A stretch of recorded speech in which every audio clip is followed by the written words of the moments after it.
Alam mo ba na may isa tayong version ng adobo na hindi nilalagyan ng toyo?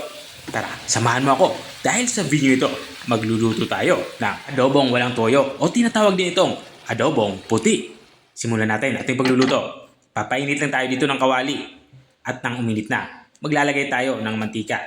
At kapag uminit na nga mantika, lalagyan na natin ito ng bawang. Bawang lang yung gagamitin natin dito. Hindi tayo gagamit dito ng sibuyas. Ang gagawin lang natin dito ay papalabasin natin yung aroma nitong ating inilagay na bawang. At kapag ganito na itsura niya, ilagay na natin itong ating karning manok. Chicken and pork nga ang aking gagamitin dito. Gagawin natin dito ay isisir natin itong ating inilagay na karning manok hanggang sa magkulay light brown ang kulay nito. Tulad ng nakikita nyo. Kapag ganito na itsura niya, ilalagay na din natin itong ating karning baboy. Bali, ang ginawa ko dito sa karning baboy ay pinakuluan ko na ito. At pinalambot ko na din ito ng bagya. Ginagawa ko to para mabilis ako matapos sa aking pagluluto. Kumpara kasi sa manok, mas matagal palambutin itong ating karning baboy.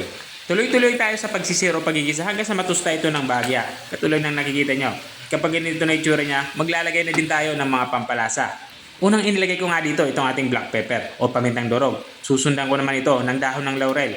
3 pirasong dahon ng laurel aking inilagay. Pwedeng-pwede na yan para sa ating aromatics. 1 pirasong pork cube inilagay ko na din. Bali dudurugin ko lang to bago ihalo dito sa ating ginigisang karneng baboy at manok. Haluin lang natin ito ng maigi para kumapit itong ating inilagay na pork cube dito sa ating karneng baboy at manok. Para naman sa ating pampaalat, naglagay lang din ako dito ng patis. Kung wala kayong patis, okay lang naman sin, walang problema yan.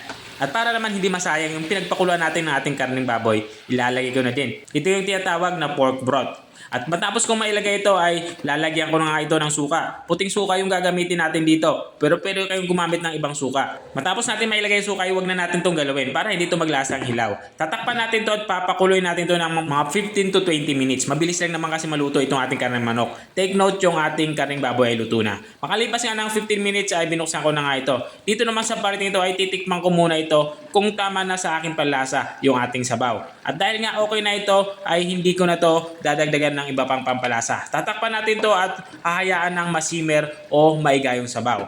Makalipas nga ng 5 minutes ay binuksan ko na nga ito. At dito nga sa parting ito ay nakuha ko na ang gusto kong mangyari sa ating sabaw. Lumapot na ito at naiga na din halos. Hindi na natin to papatuyuin para at least may sabaw pa rin tayong natitira. At ito na nga yung ating chicken and pork adobong puti. Kung nakarating ka hanggang dito sa dulo ng aking video, maraming salamat sa panunood.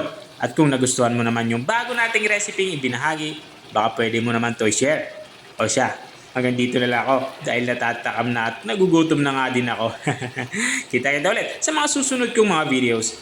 Paalam, bye-bye!